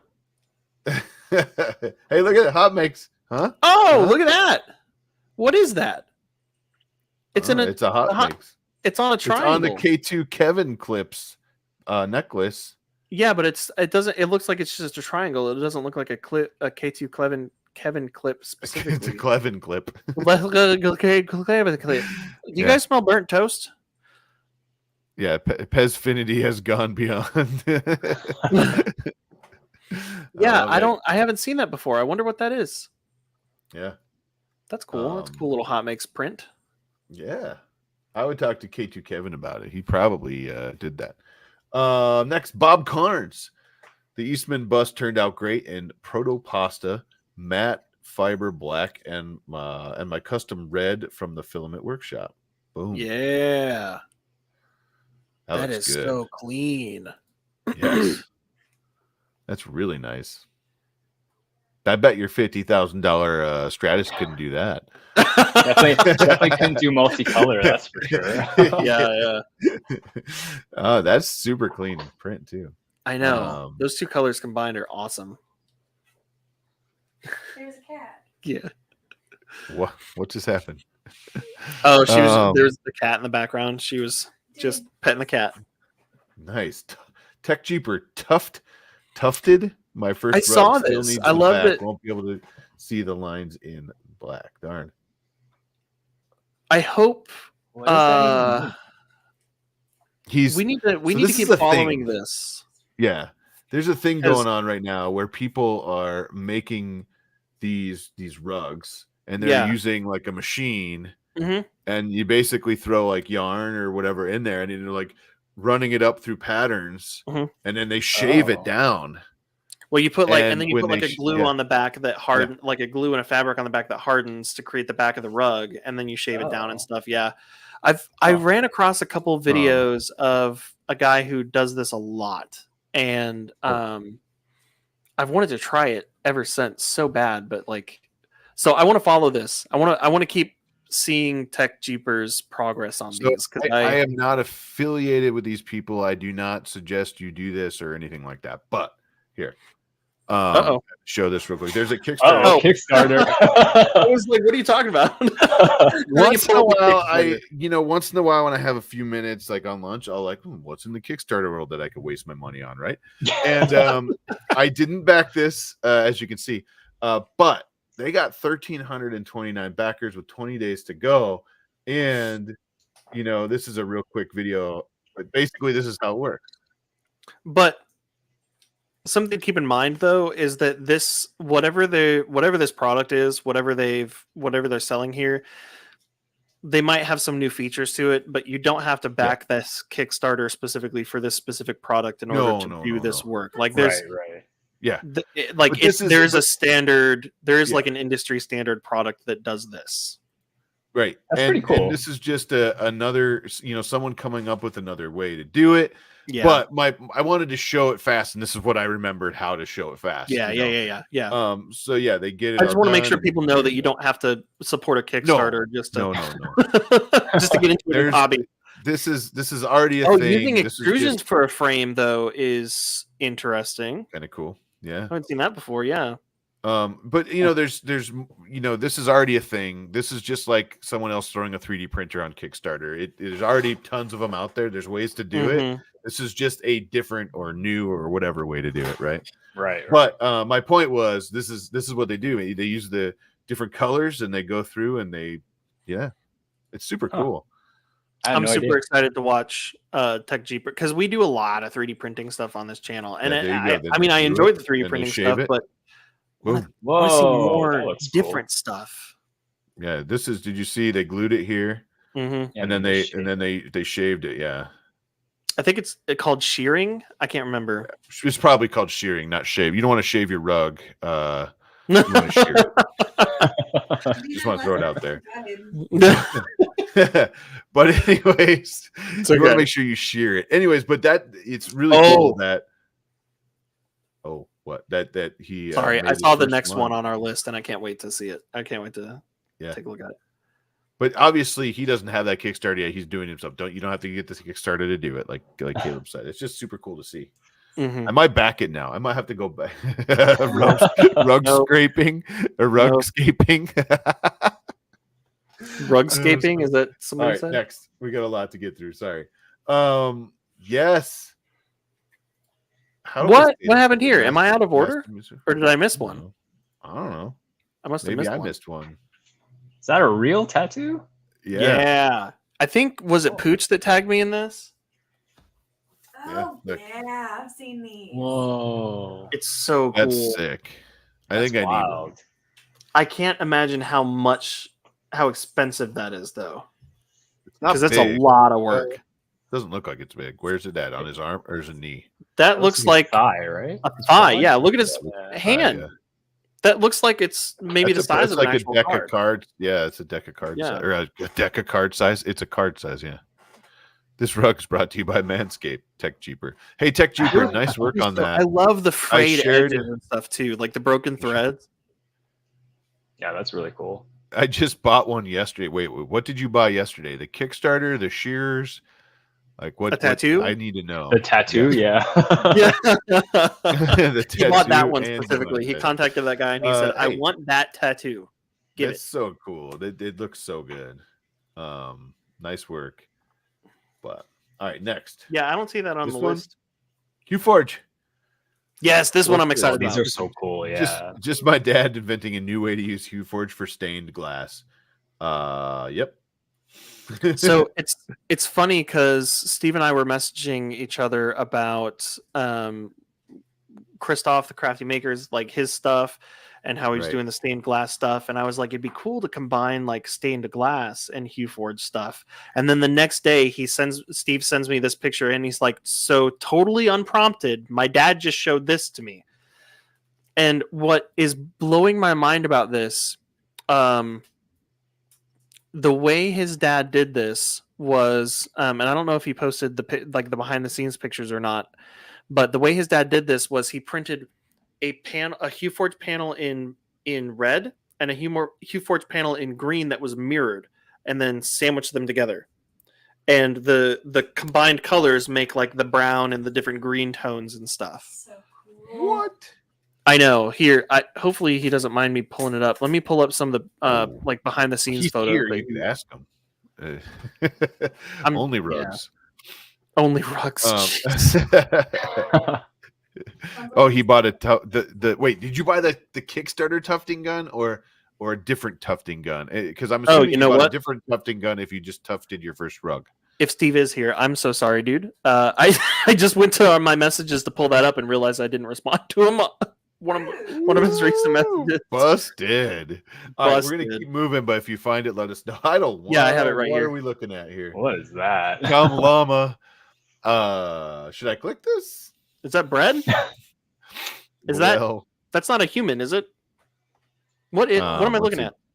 There you go. Printable has the two images, Caleb. Oh, okay. While you're looking for that real quick, Tom Llama. It looks like a says, growth of some sort. Oh my god, that's hot mix. It looks like bread dough. I don't know It if looks I like can bread open dough. it. Oh boy, it is bread dough. Do not tempt fate. Oh, is this going to be a Goomba? Whoa, what? What? I love that. I see people do that with like clay and candies and stuff, where they just start mushing and then like when they cut it, the cross section has the thing. I've never seen that done with bread though.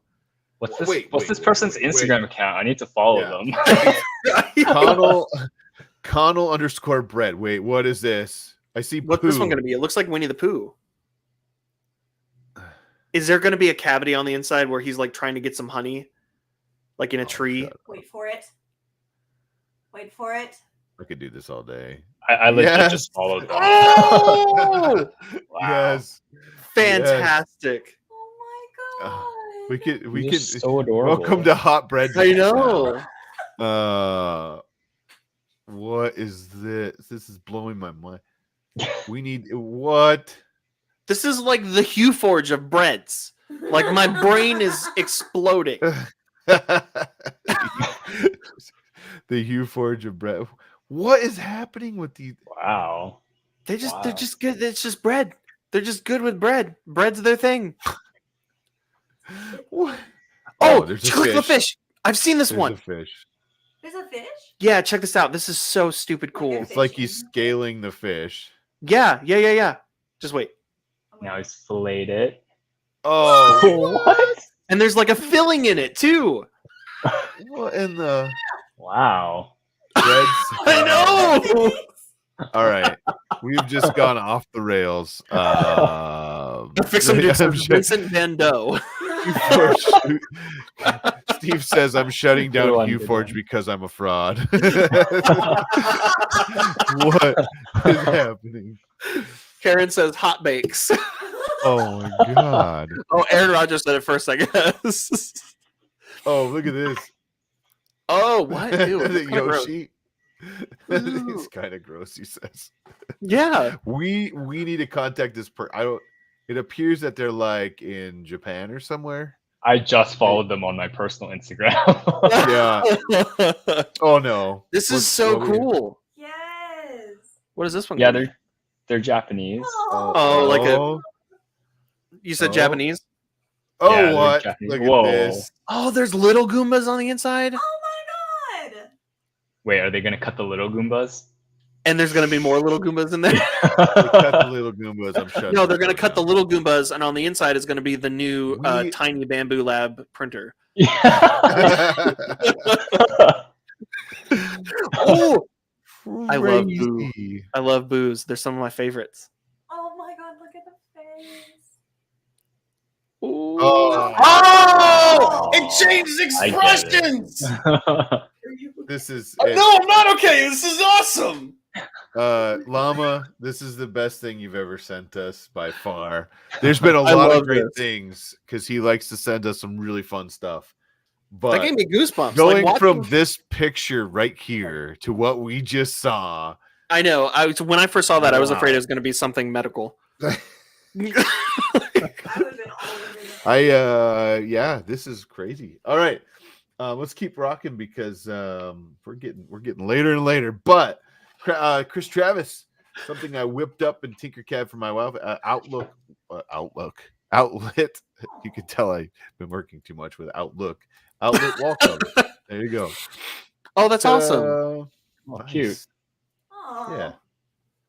Aw. Aw. Everybody say, "Aw, Chris." Aw. Next time makes 2 hours of hot bakes. It'll be the bakes. most watched hot bakes ever. I love It's it. probably I love true. it. It's probably true. It'll get a rise out of Caleb. No. And we're on a roll. Get a rise. Yeah. Yeah, there we go. There we go. This is so good. That was All right, awesome. next. I love that. Hendrick, oh dude, metal plating 3D prints is ridiculous, and this guy is like the godfather right now of it. And We met him at Remerve. yeah. Mhm. Mhm. And if someone told me 5 years ago, I would be gilding giant rings in the future, I would laughed and walked away. This guy's Saturn Oh, Gold I'm Stone. sorry. I just saw the hand for scale. Holy crap, Yeah. that's massive. Is that the one ring? Yeah. Oh my Well, god. it's Yeah. one giant ring. Jumbo size. Yeah. You could Resin probably printed knock and somebody then out placed. I if you can tossed it wear like a that frisbee. as a- Yeah, it's resin printed. It's like and a crown inflated, almost. but Oh my look at this. God. It's on his arm. It's like I've a been wanting bracelet. to electroplate resin printed parts for so long, but you just Yeah. the setup just seems like very intimidating. He One is of the your things- man if you want to check it out. One of the This things guy- that when I went to that show on Saturday, one of the things that we were selling was earrings that our friend made, who's a part of the co-op, where she 3D printed animal skull. She resin printed animal skulls, and then we electroplated them in copper, and then let them oxidize naturally. So they're like this Oh, cool nice. green oxidized copper. Oh, it's stunning. Mm-hmm. That's cool. Did you electroplate them yourself or like Yeah. service? We've been playing around with electroplating recently. Nice. Huh. Nerdforge. We built another coffee machine. This time slightly more magical. Are you serious? Yes. That's a coffee machine? Yeah. The last Wow. one wasn't in the was it a coffee machine or a computer with a coffee machine in it? Maybe it was a coffee machine with a computer in it. You don't know. Yeah, it might be. This one's awesome. I want She's- that for our wedding. That's amazing. Here's a video. Disney coffee maker in real life. They're so super talented. Yeah, Um, I gotta reach out and see. They do a lot of cool stuff. Nerdforge. Next, using Polymaker Starlight All the Meteor creates an amazing iridescent effect that's killer in person. Here you go. Boom. Oh. Yeah. Where's a Starlight Meteor? It's Okay. like radiant dinosaur here. So, and then underneath that is a video of it being printed, but it's, yeah. I want to see like a turntable view. Like I want to see this shifting, the light shifting, you know? Ooh, Where's the rest look of at it? that. Oh, it's a wall mounted thing. Everybody was so concerned about whether or not we could. Nobody decided to ask whether or not we should. Touche. All right, nice work. I don't know who that is, Zombie, but we'll find out who that is later. Yeah, whoever Zombie is. I've Glendon, never heard of him. finally had a chance to finish my deposition sound speakers, and they sound fantastic. I printed mine in Polymaker dark blue and PETG, and the ring is pop green. I love that color combo. Yeah. Now I just need to turn it up to 11. I am super sad that I didn't get to talk to these guys at Rocky Mountain. I said hi to them. I wanted to go back to their booth, and they were already. I got some gone. B-roll of their booth while they were talking to other people, but I didn't get that.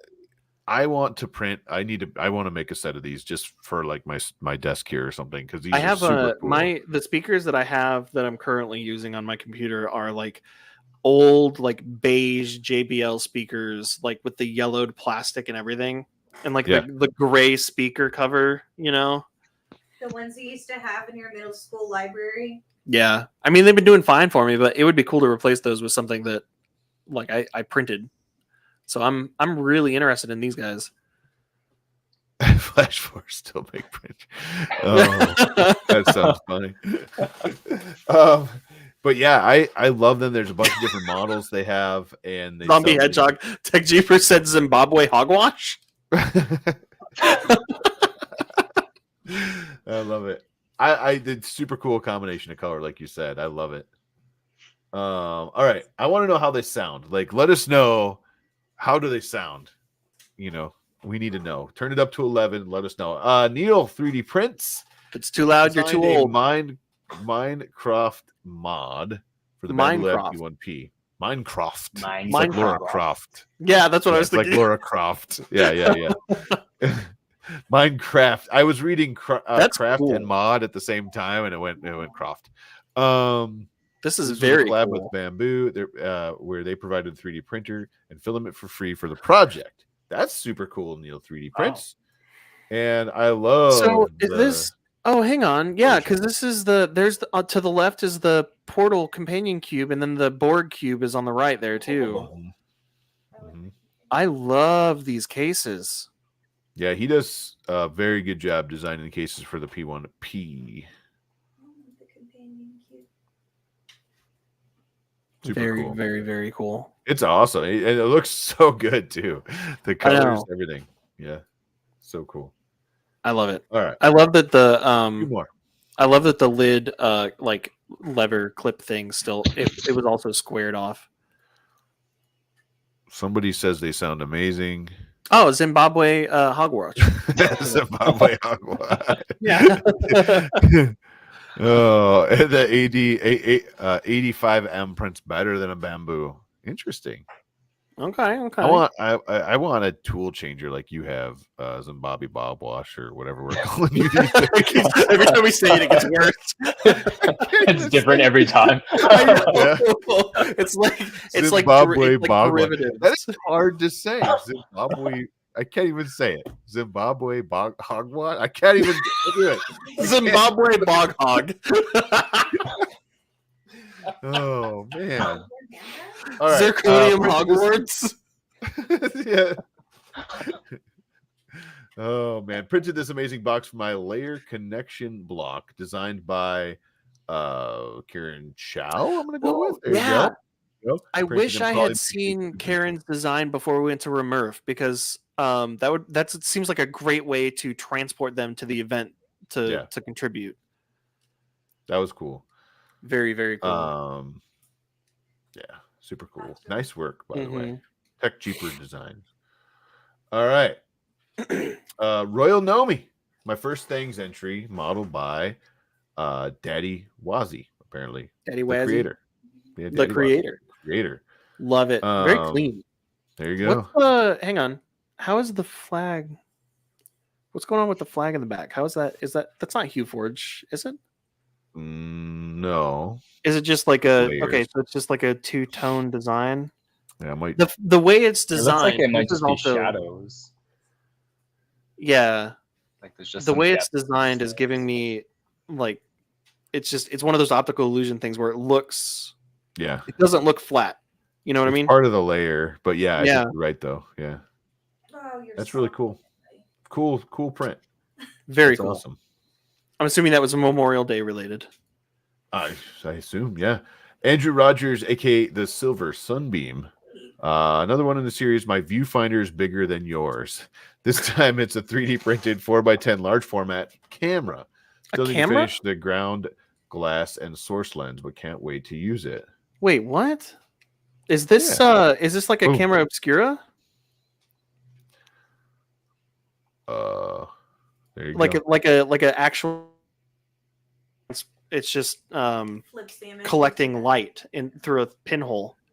I think that's what yeah. Essentially, Because that round part on the essentially, side yes. is the handle for pulling the plate out. Yeah. That is cool. I want to make one. Do it. Who's stopping you? Oh Yeah. man. She's sitting behind you. Large format camera for sheet film. Is that not All what right. it is? Next. Isn't No, that what it's I a said? large format camera for sheet film. Yeah. That's what I I isn't think that what that's what you said. okay. Yes. Maybe. Andrew, we gotta talk. Correct. I want to know what's going on here. Get to the bottom of this. All right, next.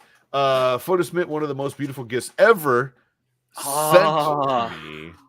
My Hendrik, Wow. my electroplated Aztec dragon. What a wonderful combination of like beautiful artists. You know? Right. That's gorgeous. That's so That nice. is- Again, another thing that I would love to see that on a turntable. Like I Yeah. just want to see the disco effect, you know? So here's the thing. You're cruising maybe like in a, I don't know, museum. We'll just say museum. Mhm. You Yeah, see this chilling out, sitting maxing, there, relaxing, all cool. right?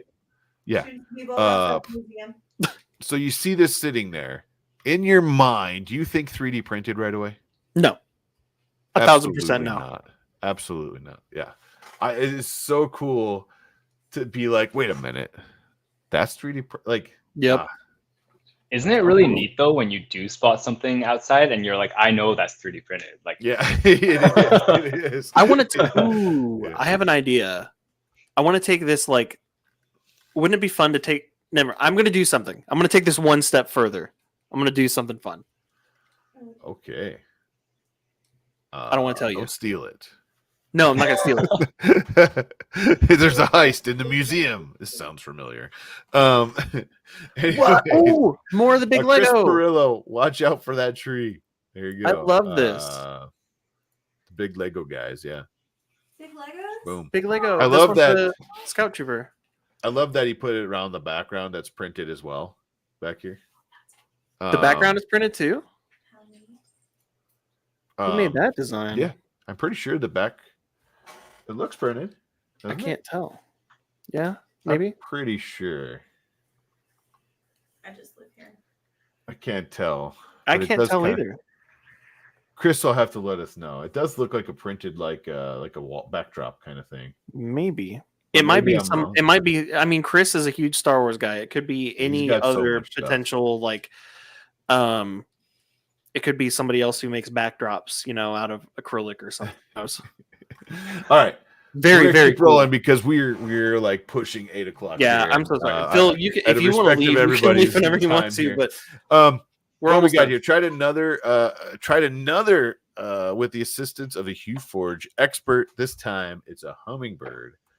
So Boom. this must be Steve's dad. I didn't know he had a Twitter account. This is awesome. Yeah, he should just change it to Steve's dad.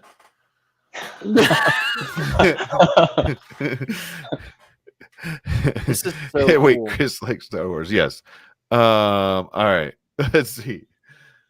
It's so good. It's so good. Crafty Maker is probably like, what am I doing with my life right now? Like printing each of these colors and putting them in place. Why would I be doing this? I know. This I stuff just is like I was just talking to somebody literally today who was like, I want to be able to do this thing. And I'm like, oh, we can make that stained glass print. I have a Yeah. friend who does this stuff. And I was like, what did I just sign myself up for? here. All Somebody right, here we needs to go. make a stained glass lamp, like a Tiffany lamp or something with this. Ooh. Yeah. Like, what? Oh, I So like there's that. that color. Then this color. That is so crazy. Like, you combine, they're separate pieces in Yeah. those two colors. And when you combine them, they make all the colors. Oh. Yeah. See? Oh wow. That is so cool. That's gorgeous. I did if not can know do it. that's how it worked. There you go.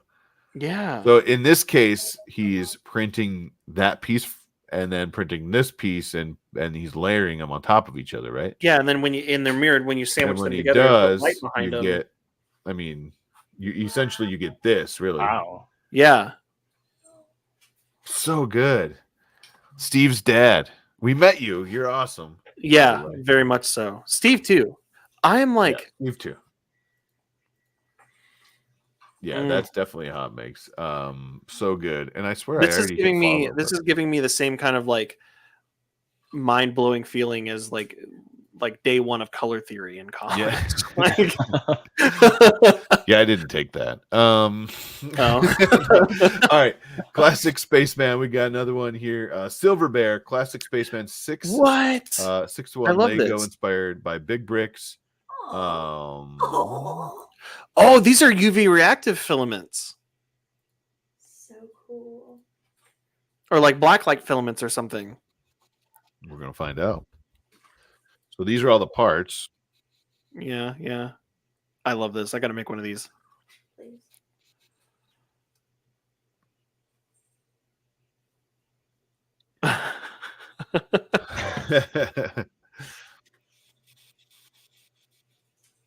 Yeah, Was that the end? I love it. Almost. Nope.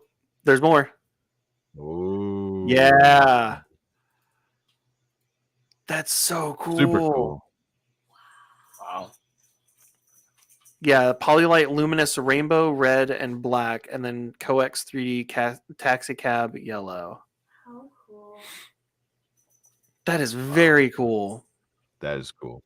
I love it. Nice work. Nice work. Also, I just want to point out that Steve says currently requires image editing, but I plan on adding a mode to HueForge to do this. Oh, that would be a to do sick those feature. stained glass. Yeah. Yeah, that's awesome. Oh, here, Steve, I'm Crafty sorry I haven't Maker. responded to you. I'll get back to you. Sorry, dude. Hey, Crafty Maker, here you go. Oh, yeah. More. He actually prints the frame and then each individual piece and puts it into the frame here. Yeah, it's all translucent at G. Yeah, super cool too. But Very, very cool. I imagine he's going to try to it's such a cool process that he has. I have a cool project I need to get printed from him too. But what's cool about this is it's a different process than HueForge. But what's cool about HueForge is he could do this now in HueForge if he wanted to. It's really cool. Very cool. All these things. Now we need translucent Ember Prototypes plates. I don't even See-through how would build you plates. do that? Yeah. Yeah. I feel like if he figured out a way to make like Wow. see-through like flex steel, we will never be able to talk to him again because he'll just get scooped up by some sort of large space. I would just be agency or something. suffocating in money or something. Yeah. Is that what you're saying? Tragically, he passed away diving into a large pile of gold like Scrooge McDuck. with his nephews. Yeah, I love it. 3D printing Okay, we have is to- rapidly getting more 2D. Yes, it is. Yeah. That's funny. Here we go. Fair. Finally got some free time away from my day job to dive back into my art. Just a little practice piece to get the creative juices flowing. Speaking of getting more 2D, Yeah. This That's is not gorgeous. printed, but Wow. so is that really good it's like a is that like canvas as a Yeah. book? I That's think cool. so. Yeah. And it's painted. That's gorgeous. Did somebody? Oh yeah, it was Fix'em Dude that tagged us in Fix'em this. Dude. Yeah, that's pretty. I like it. All right, what's next? 3D Printy. This was I'm cool. excited about this. Spin on my K2 Kevin maker chip. The spring turns your maker chip into fidget. Just add your logo. So that's what it looks like. That's what you can do with it. I love that. So you push That the looks like spring it's up out of your so poker chip. satisfying. And Wait, then but if you come doesn't down it here- spin too? Oh Yeah, there like you go. well, because the yeah, Yeah, that's really cool. I feel like that would be so satisfying to feel like just it, because it's not just spinning, it's probably like kind of like spinning and then bouncing back and spinning and bouncing back until it stops. I love that. I mean, like, I want to see one of your build plates spin like this now. These are very tall requests, guys. Put a I know, spinner on the we're- back, and you're like, The spinning action is actually what releases the print. yeah. You spin it at a high velocity. Your parts are just flying off. Yeah. Oh, have Also, you seen that? durability to test. Have you seen that that full color resin 3D printer where it's like the print is on like a turntable and it's actually printing like in a circle almost? Oh, I saw a video on it recently, but okay. you reminded me of that. I'll see if I'll tag it so we can talk about it next. Hey, it might be. Okay. Hey, something like that. Maybe I'll run into it at Rapid. Maybe. Yeah. It was pretty sick though. It was pretty cool. Let me know how much it costs. The new dude. A lot. There you go. It was one of those products where like you had to reach out for a quote. They don't tell you how much it costs. Yeah. That's so cool. I love the little eye. Yeah. The dude. Man, we lost somebody awesome when we lost Christopher Lee. I don't want to talk about it. Did you know he had a metal band? Yeah. Did he? Christopher Lee? He played metal music. He has multiple like metal Christmas albums. It's like Christopher Lee and his like deep voice, jingle bells, jingle bells. Yeah, Or no, it's Jingle Hell. It's Jingle Hell is what he called it. Oh, It's boy. so cool. We have to check that out now. Yeah, absolutely. Ed C, this is the only community that can look at a 3D print and say, how can I print that in 2D? Oh, man. I'm going to 3D print my resume. How about that? All right. Oh my god. And Hey, it last but not least, Daddy Wazzy, the creator, beautiful jar from Jim the Printer 37.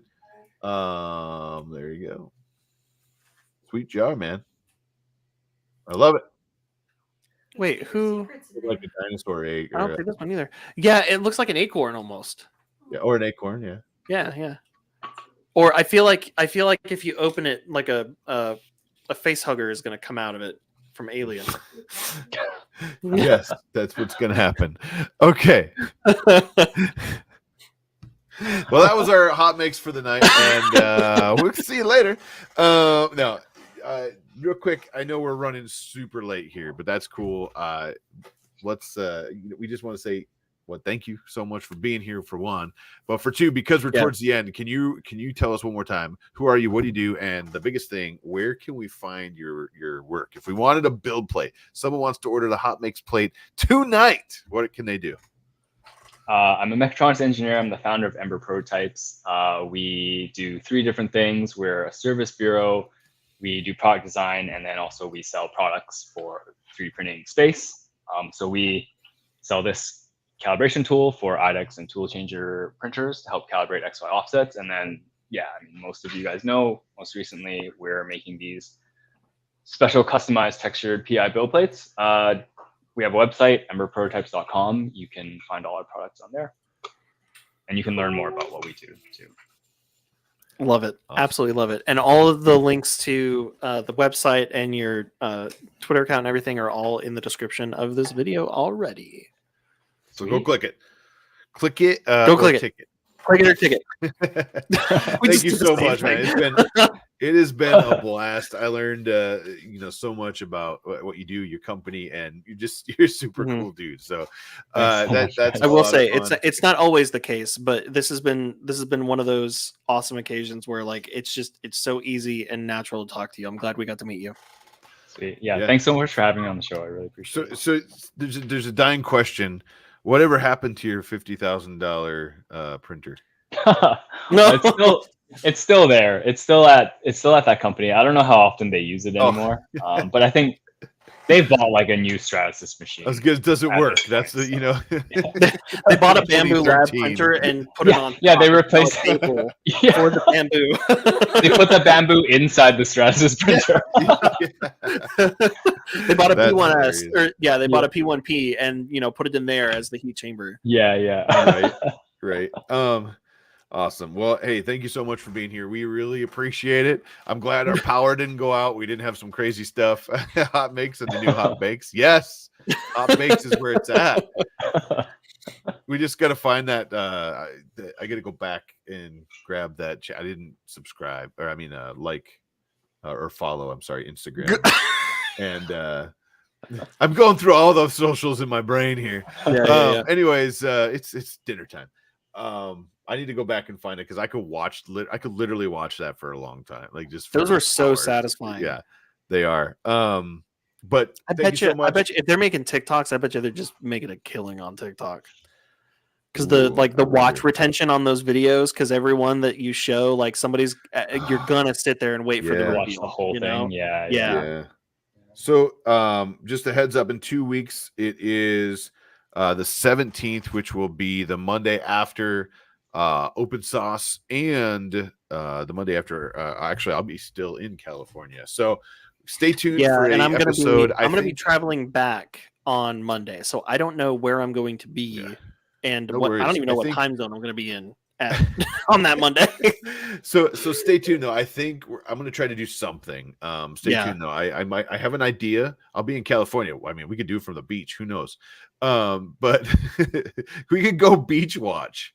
That would be so much fun. Oh, you know what? Hang on. All right. I have a really cool idea. I'll talk to you about it right after the show. Sounds good. Everybody else, thank you guys so much for being here. We really appreciate that you stuck around. We will see you in a couple weeks. If not, we will see you at either OpenSauce, Murph is coming up, Rapid if you're going to be there, any of the cool stuff that's coming up. Otherwise, if you're going to be at any of those, you see Sam and I running around. Come say hi. Probably bring us a bottle of water and a snack because we're going to be dying. You'll be okay. All right, guys, have a great night. Phil, we'll be right back with you. Everybody else, we will see you in a couple weeks. Thank you guys so much for being here. Bye, everybody. Later. Bye.